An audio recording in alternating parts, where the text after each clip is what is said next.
সৌমেন সরকার বলছি। ক্যাম্পাস প্লাসের নতুন প্রতিবেদনে আপনাদের সবাইকে স্বাগত। আজকে প্রতিবেদনটিও একটি আইন সংক্রান্ত ব্যাপার, এবং এই যে এই আইনটা কিন্তু যেদিনে রেকর্ড করছে সেদিনের পরিপ্রেক্ষিতে খুব বেশি পরিমাণ রেলিভেন্ট হয়ে উঠেছে। মহিলাদের কর্মক্ষেত্রে সুরক্ষা মানে সুরক্ষা ফ্রম সেক্সুয়াল হ্যারাসমেন্ট।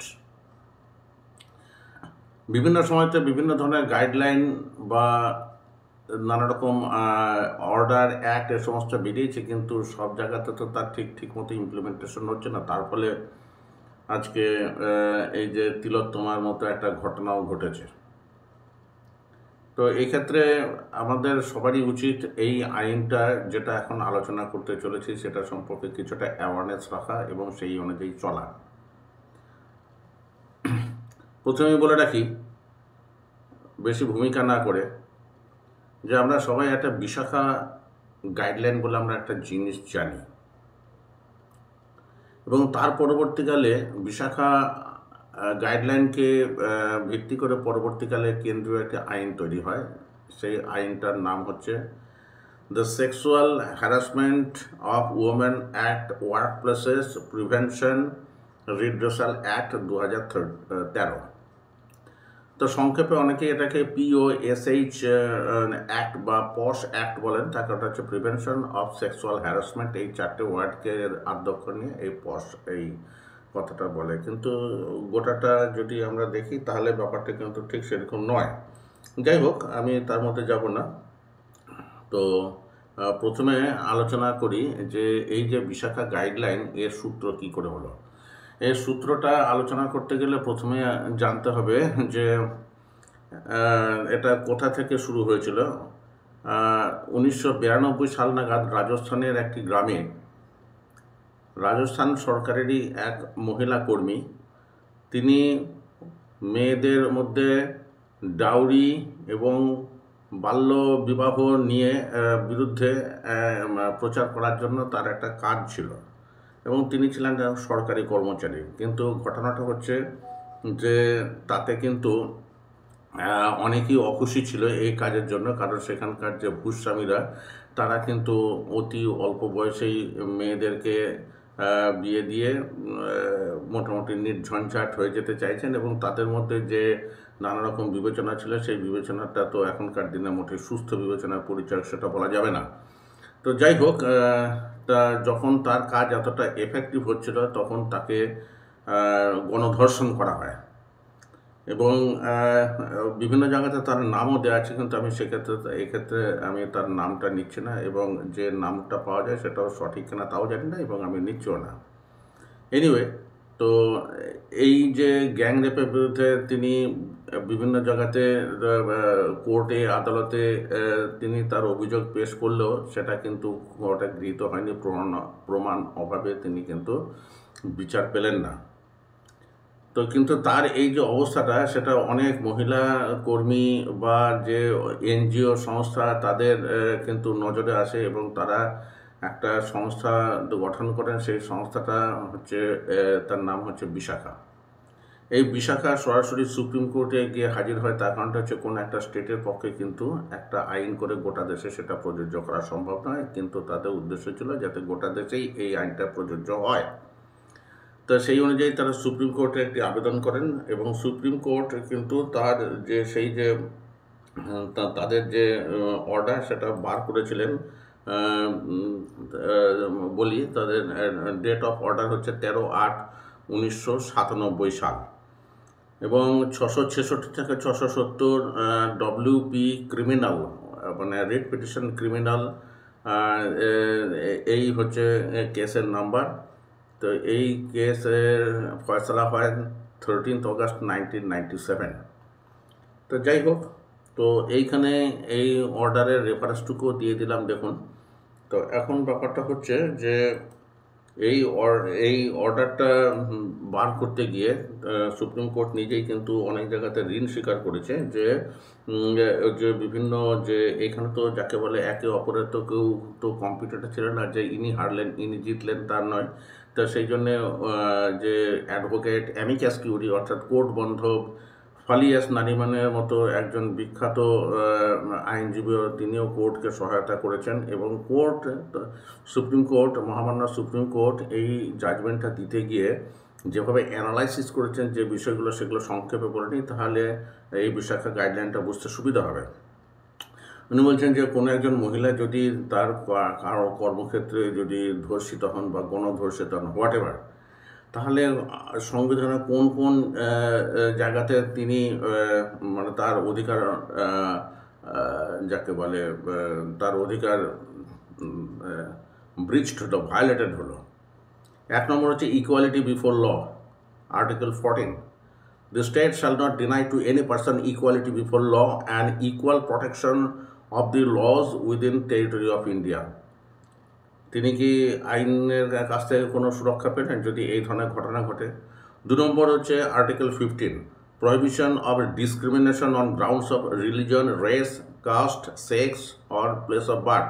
অর্থাৎ কিনা এই যে রিলিজন, রেস, কাস্ট, সেক্স এসবের ভিত্তিতে তার প্রতি কোনো রকম বৈষম্যমূলক আচরণ করা যাবে না। কিন্তু এই যে ব্যাপারটা ঘটছে, এই ব্যাপারটা তো বৈষম্যমূলক তো শুধু নয়ই, বৈষম্যমূলক তো বটেই, কিন্তু এর সঙ্গে আরও জড়িত রয়েছে যে দুর্বলের সুরক্ষারও তো একটা ব্যাপার আছে, কারণ শারীরিক শক্তির কারণেই তিনি এখানে কিন্তু পিছিয়ে পড়েছেন। তৃতীয় জিনিস হচ্ছে ফান্ডামেন্টাল রাইটস, এই যে কথা বলার অধিকার, নিজের কাজ করার অধিকার, এই সমস্ত অধিকারটাও কিন্তু এতে বিপন্ন হলো। সুপ্রিম কোর্ট বলছে তার যে personal liberty and dignity, right to life, personal liberty, এটাও কিন্তু বিঘ্নিত হলো। আরেকটা হচ্ছে article 42, provisions for just and human conditions of work and maternity relief. অর্থাৎ কিনা যে মানবিক পরিবেশে যে কাজ করার যে ব্যাপারটা, সেটাও কিন্তু এখানে লঙ্ঘিত হলো। তো এতগুলো জিনিস একসঙ্গে ভায়োলেটেড হচ্ছে যদি কোনো একজন মহিলা তিনি কর্মক্ষেত্রে যদি এই ধরনের সেক্সুয়াল হ্যারাসমেন্টের সম্মুখীন হন। তিনি এখন এখানে দেখছেন যে এখানে সুপ্রিম কোর্ট কীভাবে ঢুকতে পারে, কারণ এ সংক্রান্ত তো কোনো আইন নেই। তখন তিনি নিয়ে আসেন section 51A article 51A of Indian constitution. সেখানে বলা আছে যে এই ধারা অনুযায়ী it shall be duty of every citizens of India to abide by the Constitution and respect its ideals and institutions, the national flag and the national anthem. তারপরে উনি নিয়ে আসছেন, যে বিচারকরা নিয়ে আসছেন, legislation for giving effect to the international agreement। অর্থাৎ কিনা পৃথিবীর বিভিন্ন দেশে কিন্তু মহিলাদের অধিকার সংক্রান্ত বিভিন্ন সময়তে বিভিন্ন ধরনের এই এগ্রিমেন্ট হয়েছে, স্টেটমেন্ট হয়েছে, রিজলিউশন হয়েছে, এবং ভারত সরকারও অনেক ক্ষেত্রেই সেই জিনিসগুলোতে তারা সিগনেটারি অ্যাজ এ পার্টি। অর্থাৎ আন্তর্জাতিক যে নিয়ম, সেই নিয়মের ভাগিদার বা চুক্তির ফলে ভারত সরকারকেও কিন্তু দেশে একটা আইন তৈরি করতে হতো, এবং এই আইনটা শুধুমাত্র ভারত সরকারই তৈরি করতে পারে। সেই জন্যেই কিন্তু সুপ্রিম কোর্টের এখানে মানে রেলিভ্যান্স।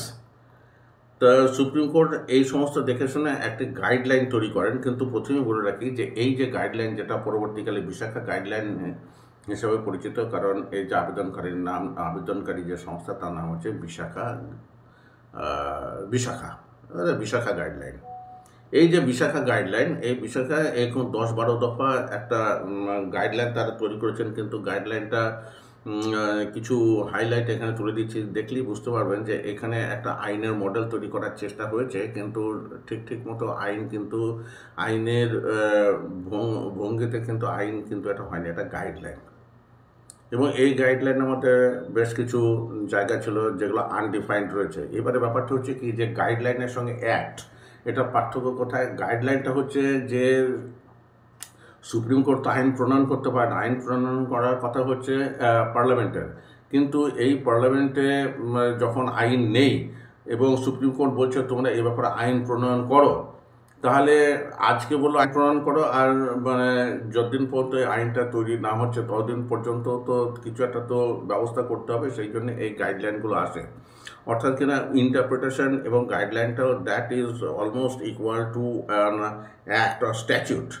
এই স্ট্যাটিউটে প্রথমেই বলেছে duty of the employer or other responsible person in work places. এখানে যিনি কর্মকর্তা অর্থাৎ কিনা যে কর্মক্ষেত্র আছে সেই কর্মক্ষেত্রে যিনি হেড আছেন তার কী কী করণীয় সেটা বলেছে। ইট shall be the duty of the employer or other responsible person in workplaces or other institution to prevent or deter commission of acts of sexual harassment and to provide the procedure for resolution, settlement or prosecution of acts and sexual harassment by taking all steps required. তো head of the ডিপার্টমেন্টের ওপরে সমস্ত দায়িত্ব দেওয়া হলো যে তাকে এটা বন্ধ করতে হবে, কিন্তু তিনি কীভাবে কী বন্ধ করবেন না করবেন সেটা তো পরবর্তীকালে আরও কিছুটা ব্যাখ্যা করা হয়েছে, কিন্তু মনে হয় যে এখানে আরও অনেক বেশি ক্ল্যারিটির প্রয়োজন ছিল, যেটা একটা কোর্টের পক্ষে আইন প্রণয়ন করা সম্ভব না। আইনটা তারা ব্যাখ্যা করেন কিন্তু আইনটা তো প্রণয়ন করতে পারেন না। তো যাই হোক, সেখানে এরপরে 2 নম্বর যে গাইডলাইনের যে 2 নম্বর পয়েন্ট আছে সেই 2 নম্বর পয়েন্টে তারা কিন্তু বলতে বোঝাচ্ছেন যে সেক্সুয়াল হ্যারাসমেন্ট বলতে কী বোঝা যায়। সেক্সুয়াল হ্যারাসমেন্টে তারা ওখানে 5টা আইটেম 5 দফা দিয়েছেন। এই 5 দফার যদি যে কোনো একটাও যদি সত্যি হয় তাহলে that will be treated as sexual harassment. কি? ফিজিক্যাল কন্ট্যাক্ট অ্যান্ড অ্যাডভান্সেস, শারীরিক স্পর্শ এবং অ্যাডভান্সেস মানে বুঝতে পারছেন যে আক্রমণ। A demand for request for sexual favour, sexually coloured remarks, showing pornography and any other unwelcome physical, verbal or non-verbal conduct of sexual nature. তো এই সমস্ত জিনিস করলে তাকে বলা হবে। এবং যদি সেই ভদ্রমহিলা যিনি এর যার প্রতি এটা করা হলো তিনি যদি মনে করেন তিনি কর্মক্ষেত্রে আছেন বলেই তিনি এই ব্যাপারে আর কিছু এগোতে পারছেন না, কিন্তু অন্য কোনো যে কোনো ক্ষেত্রে হলে তিনি হয়তো প্রতিবাদ করে এটাকে মানে হয়তো তার ব্যাপারে একটা ব্যবস্থা করতে পারতেন। তো অতএব এখানে তিনি কর্মক্ষেত্রে কিন্তু এই যৌন হেনস্থার শিকার হলেন যদি এই ব্যাপারগুলো ঘটে। অতএব এই জন্য এখানে সেক্সুয়াল যে হ্যারাসমেন্টটা সেটা কি সেটা বলে দেওয়া হলো। এরপরে 3 নম্বর যে পয়েন্ট আছে সেখানে বলা হচ্ছে যে প্রিভেন্টিভ স্টেপস কি। All employees or persons in charge of workplace, whether in public or private sector, should take appropriate steps to prevent sexual harassment. বোঝা গেল যে যারা হেড আছেন তিনি প্রাইভেটই সেক্টরে থাকুন আর পাবলিক সেক্টরে থাকুন, তাকে সমস্ত রকম স্টেপ নিতে হবে। Without prejudice to the generality of the obligation they should take the following steps. এবং তার কী কী স্টেপ নেবেন এখানে বলা হচ্ছে। Express prohibition of sexual harassment as defined above, এই যে সেক্সুয়াল হ্যারাসমেন্টটাকে বন্ধ করার জন্য তাকে স্টেপ নিতে হবে। Rules and regulations of government and public sector bodies relating to conduct and discipline should include. অর্থাৎ কিনা যে সরকারি ক্ষেত্রে যদি যে সমস্ত সার্ভিস বা আদার কন্ডাক্ট রুলস আছে তার মধ্যে এই ব্যাপারটাকে ইনক্লুড করে এটা যাতে মানে বন্ধ করা যায় তার জন্য ব্যবস্থা নিতে হবে। অর্থাৎ কিনা এটা কিন্তু গভর্নমেন্টের দায়িত্ব আছে। As regards private the employers, steps should be taken to include aforesaid prohibitions in the standing order. অর্থাৎ কিনা তাদের যে ইন্ডাস্ট্রিয়াল যে চুক্তি আছে সেক্ষেত্রে কিন্তু এই যে প্রাইভেট সেক্টরকে এই সেক্সুয়াল হ্যারাসমেন্ট বন্ধের ব্যাপারে কিন্তু ক্লজ ঢোকাতে হবে। Appropriate work condition should be provided. বুঝতেই পারছেন যে এখানে কী বলছেন, কিন্তু এগুলো অত্যন্ত জেনারেল নেচারের। এখানে কিন্তু খুব স্পেসিফিকভাবে কিন্তু সমস্ত কিছু প্রসিডিওরগুলো কিন্তু যাই হোক সুপ্রিম কোর্টের কাজ তো আইন প্রণয়ন করা না, আইন ব্যাখ্যা করা। অতএব এখানে এইটুকু একটা তো চেষ্টা তো হয়েছে। তারপরে বলছে যে criminal proceedings where such conduct amounts to specific offence under the Indian Penal Code or under other law, the employer shall initiate appropriate action in accordance with the law by making a complaint with the appropriate authority. অর্থাৎ কিনা Indian penal কোডের কোনো একটা ধারা যাই হোক ভঙ্গ হয়েছে, ভায়োলেশন করা হয়েছে, এই ধরনের যদি অফেন্স থেকে থাকে তাহলে কিন্তু অ্যাপ্রোপ্রিয়েট অথরিটির কাছে গিয়ে অর্থাৎ কিনা পুলিশ বা উচ্চতর মহল বা পুলিশ যে কোনো জায়গাতে হোক সেখানে কিন্তু এই অভিযোগ ব্যাপারটা নিয়ে আসতে হবে। এবং তারপরে বলছে ডিসিপ্লিনারি অ্যাকশন। ডিসিপ্লিনারি অ্যাকশন তো নিতেই হবে যিনি এই ধরনের আইন ভঙ্গ করেছেন। এবার কমপ্লেন মেকানিজম, অর্থাৎ কিনা এই যে একজন যে অভিযোগ জানাবেন তিনি কি করে অভিযোগ জানাবেন, whether or not conduct constitutes an offense under the law or breach of the service rules, an appropriate complaint mechanism should be created। বলা হলো বটে যে অভিযোগ গ্রহণ করা বা অভিযোগটা বিচার করা এই সংক্রান্ত একটা মেকানিজম তৈরি করতে হবে, কিন্তু কিভাবে কি করতে হবে সেটা কিন্তু গাইডলাইনের মধ্যে খুব একটা স্পষ্টভাবে উল্লেখ ছিল না। তারপর কমপ্লেইন কমিটি, এখানে বলা আছে কমপ্লেইন কমিটি থাকবে এবং তারা বিচার করবে এবং কর্মচারীদের মধ্যে এই ব্যাপারে অ্যাওয়ারনেস রাখতে হবে। সেন্ট্রাল স্টেট গভর্নমেন্ট আর request to consider adapting suitable measures, অর্থাৎ কিন্তু তারা গভর্নমেন্টকে রিকোয়েস্ট করছেন। সুপ্রিম কোর্টের যে বিচারপতিরা আছেন তাদের পক্ষে কিন্তু কোনো আইন প্রণয়ন করা সম্ভব নয়, তারা বড়জোর বলতে পারেন যে এই যে ভিত্তিতে তোমরা একটা আইন তৈরি করো। যাই হোক, this is called Vishaka guideline. এই বিশাখা গাইডলাইনের ভিত্তিতে এই 1997 সালের অগাস্ট মাসে যে অর্ডারটি বেরিয়েছিল তার বেসিসে কিন্তু অনেক দেরিতে, অর্থাৎ 16 বছর পরে 22 এপ্রিল 2013-তে সরকার একটি আইন প্রণয়ন করেন, the sexual harassment of women at work place prevention, prohibition and redressal act 2013। তো এইটা হচ্ছে এই বিশাখা গাইডলাইনের পরবর্তী যে আইন হলো। এখন আর বিশাখা গাইডলাইন বলে কিছু নেই, কারণ যেহেতু এই গাইডলাইনকে ভিত্তিতেই এই আইনটা তৈরি হচ্ছে এবং অ্যাক্ট ইজ সুপ্রিম। এই অ্যাক্টে কিন্তু নানা রকম ডেফিনেশন দেওয়া হচ্ছে। ওখানে যেমন গাইডলাইনে শুধু বলা ছিল যে হোয়াট ইজ সেক্সুয়াল হ্যারাসমেন্ট, এখানে কিন্তু আরও অনেকগুলো আইটেমকে এক্সপ্লেন করা আছে যে আইটেমগুলো নিয়ে এই আইনটি রচিত হয়েছে। তার মধ্যে একটা হচ্ছে হু ইজ অ্যাগ্রিভড ওম্যান কাকে বলে। In relation to work place a woman of any age whether employed or not who alleges has been subjected to any act of sexual harassment by the respondent, অর্থাৎ কিনা তিনি যদি মানে যে কোনো মহিলা তিনি যে বয়সী হন এবং যে পজিশনে থাকুন না কেন তিনি যদি সেক্সুয়ালি হ্যারাস হন তাকে বলা হবে অ্যাগ্রিভড ওম্যান। অ্যাপ্রোপ্রিয়েট গভর্নমেন্ট বলা আছে যে অ্যাপ্রোপ্রিয়েট মানে সেন্ট্রাল আর স্টেট গভর্নমেন্ট, এটি হচ্ছে অ্যাপ্রোপ্রিয়েট গভর্নমেন্ট। আচ্ছা, তা এইবারে এই টার্মগুলো যখন আসবে এই আলোচনা করতে করতে তখন আমরা এটা ডিসকাস করবো যে এটা কি ব্যাখ্যা দেওয়া আছে। এবারে চলে আসুন সোজাসুজি যে হোয়াট ইজ, ওখানেও আগেবারেও গাইডলাইনও বলা ছিল যে what is prevention of sexual harassment, আর এখানে অ্যাক্টে কিন্তু ওটাকে খুব বেশি করে মানে যথেষ্ট পরিমাণে ইলাবোরেটলি ওটা বলা আছে, no woman shall be subjected to sexual harassment at any work place. কোনটাকে সেক্সুয়াল হ্যারাসমেন্ট হিসেবে ট্রিট করা হবে। implied or explicit promise of preferential treatment in her employment, implied or explicit threat of detrimental treatment in her employment, অর্থাৎ কিনা চাকরিতে যদি দেখা যায় যে কোনো ধরনের প্রভাব ফেলতে পারে এই মানে যে সেক্সুয়াল যে অ্যাক্ট যেটা চাকরিতে প্রভাব ফেলতে পারে সেইগুলোকেই কিন্তু বলা হচ্ছে যে সেগুলোকে বলা হচ্ছে সেক্সুয়াল হ্যারাসমেন্ট এবং এটা প্রিভেনশন। এই প্রিভেনশনের জন্যই কিন্তু আইনটা তৈরি করা। তো এখানে constitution of internal complaints committee, constitution of internal complaint committee ICC, every employer of a workspace shall by an order in writing constitute a committee to be known as internal complaint committee। এবারে কোশ্চেনটা হচ্ছে যে এবারে তো বলে দিল যে প্রত্যেকটা ওয়ার্ক স্পেসেই কিন্তু একটি করে ইন্টারনাল কমপ্লেন কমিটি থাকতে হবে। নামটা থেকে বোঝা যাচ্ছে কি যে ডিপার্টমেন্টের ভেতরেই তার একটা ডিসিপ্লিনারি সিস্টেম।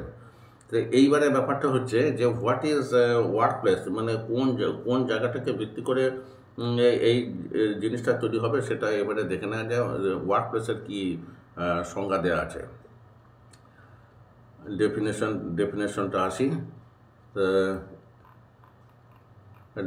ডেফিনেশনে ওয়ার্ক প্লেস কী বলছে,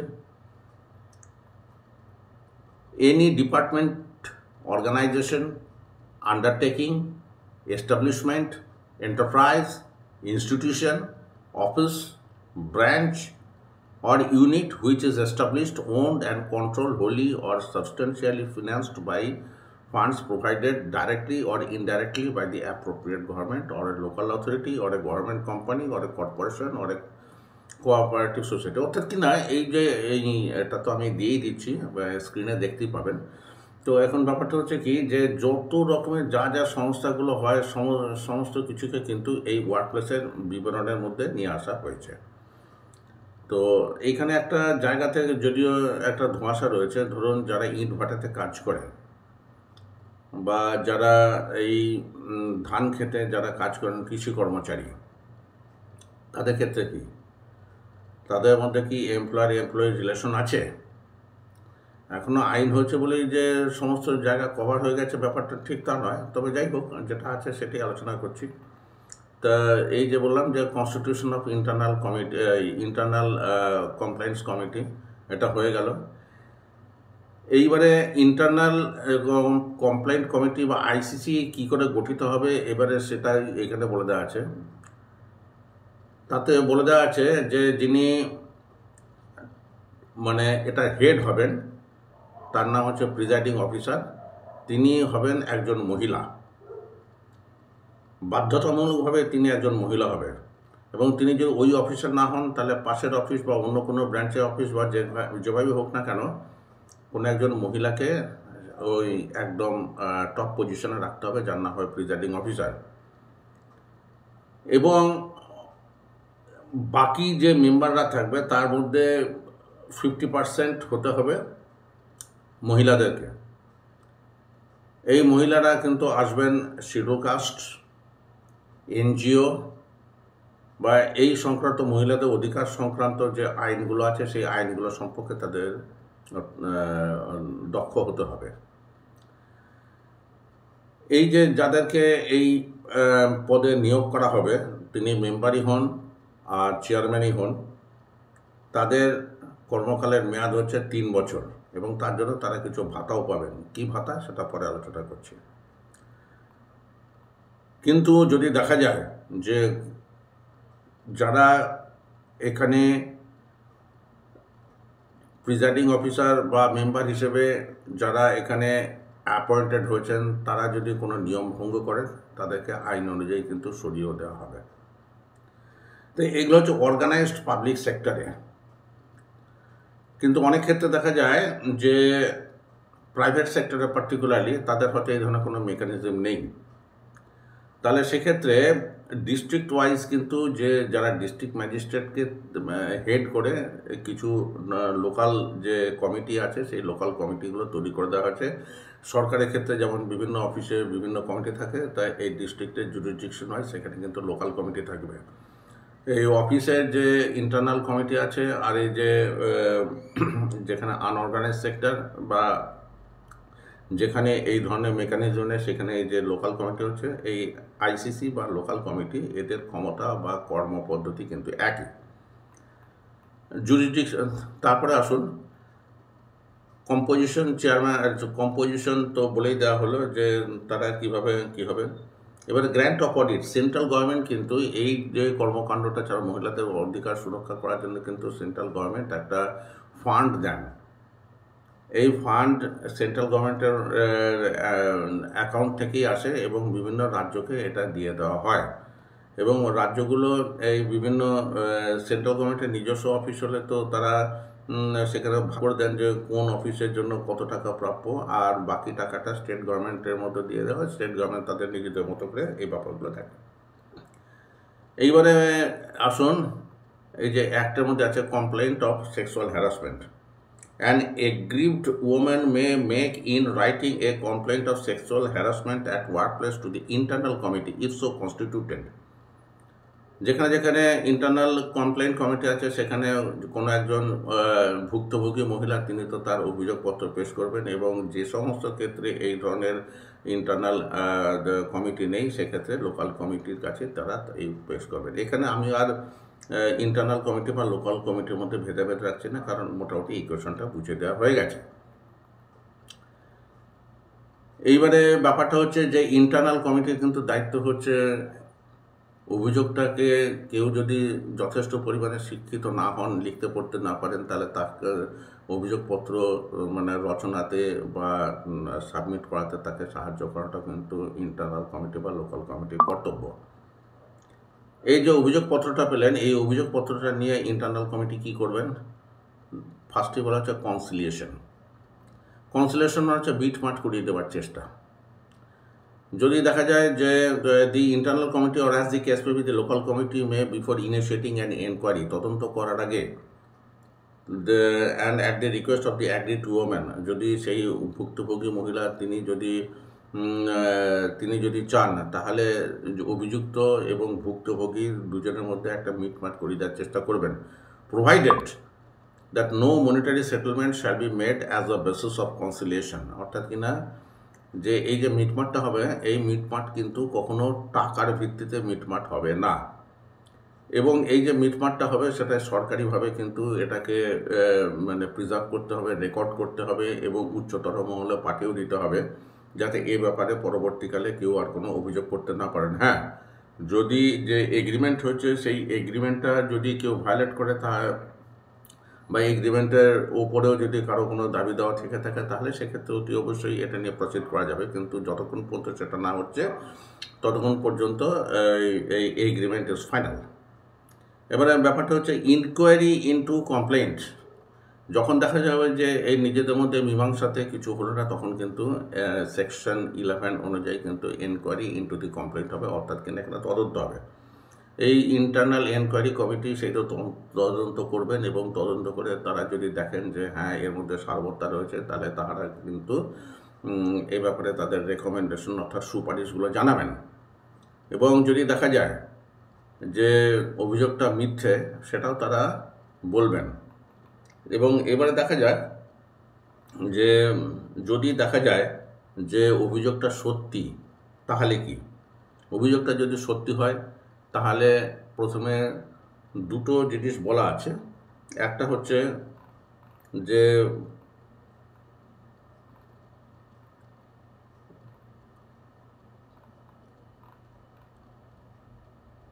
তারা রেকমেন্ড করবেন যাতে অভিযুক্ত ব্যক্তির এগেন্সে শাস্তিমূলক ব্যবস্থা গ্রহণ করা হয়, এবং ফাইন, পেনাল্টি এই সমস্ত জিনিস যেন আরোপ করা হয় সার্ভিস রুলে যদি থেকে থাকে।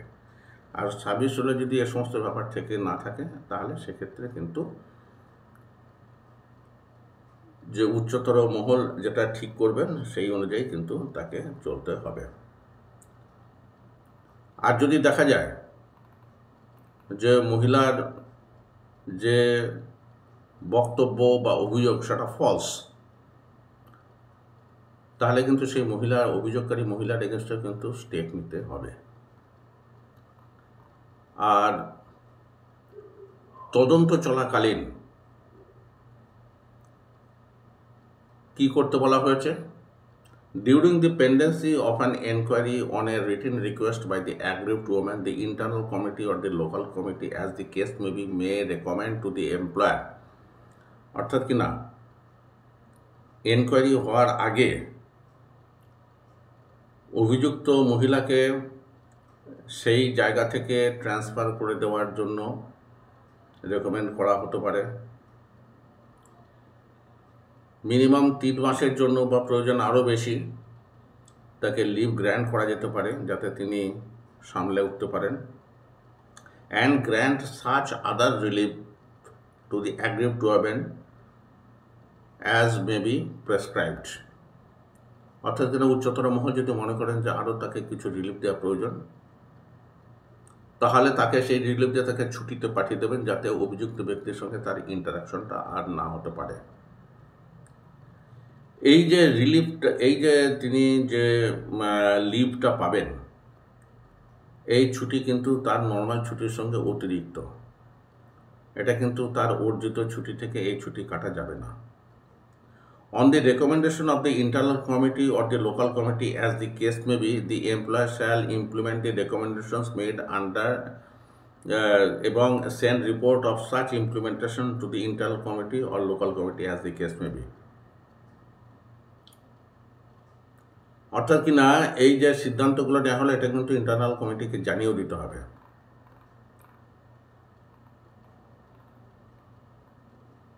এইবারে ব্যাপারটা হচ্ছে যে এই যে ক্ষতিপূরণের কথাটা বলছেন, সেই ক্ষতিপূরণটা কিভাবে নির্ধারিত হবে?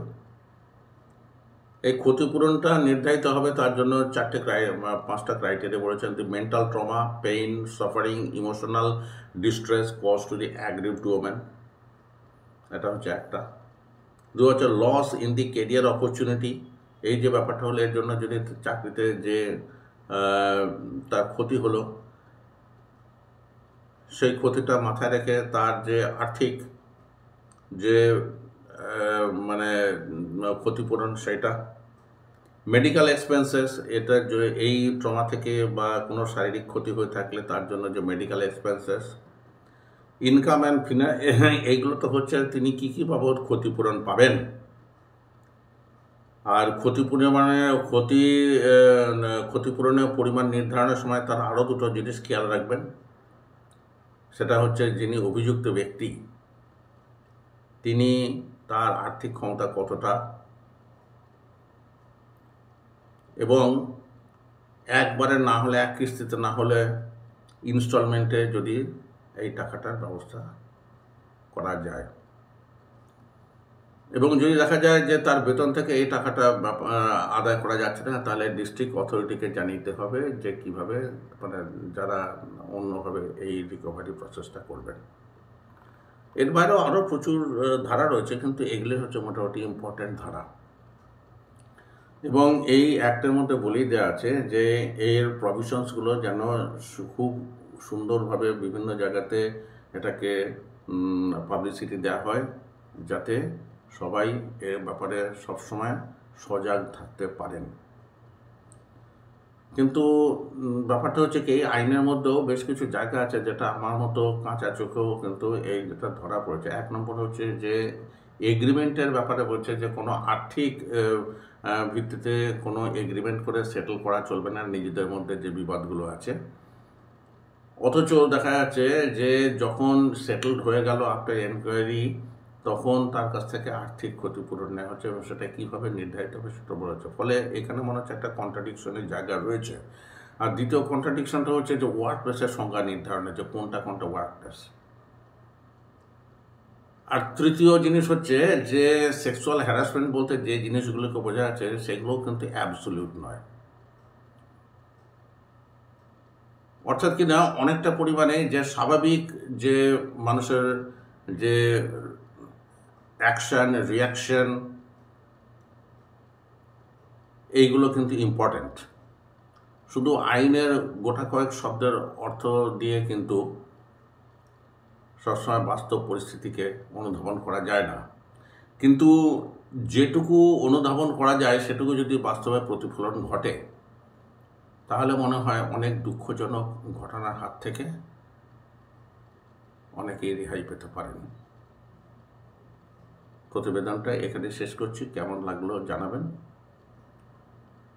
আর যদি ভালো লেগে থাকে শেয়ার, সাবস্ক্রাইব, কমেন্ট করবেন। নমস্কার।